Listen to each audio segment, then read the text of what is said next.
The country has confirmed its third case of coronavirus as 27 others remain quarantined for having been in contact with the first confirmed case.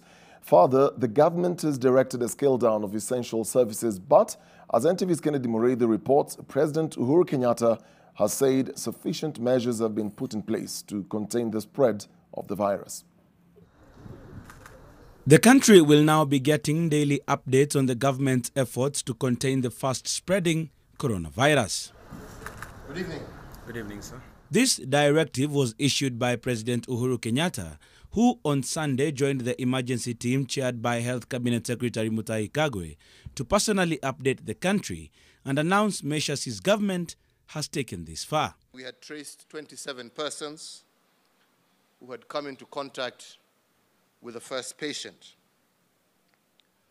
We have since tested all 27 people at our National Influenza Center,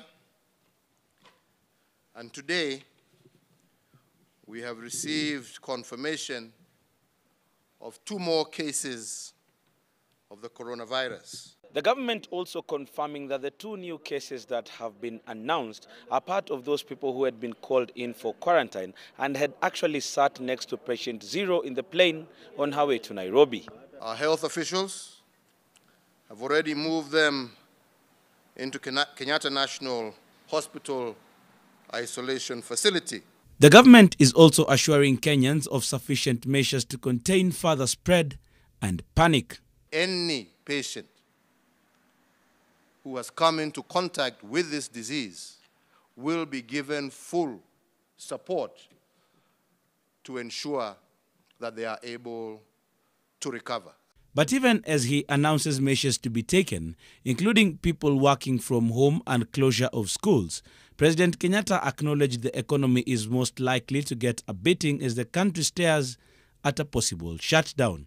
Some of the measures that we have taken today may cause inconvenience, but I want to assure you that they are designated and designed to ensure that we effectively contain the spread of this deadly virus. A warning has also been issued to the business community, especially those dealing with hospital equipment, against hiking prices at a time when it is being reported that prices of hand sanitizers have shot through the roof. Competition Authority has already been given clear instructions, and they will be moving around.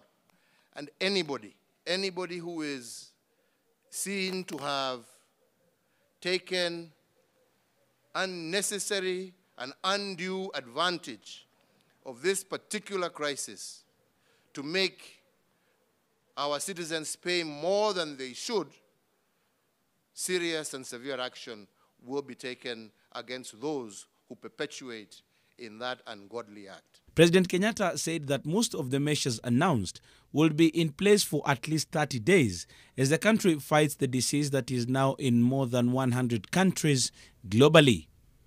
Kennedy Muredi, NTV.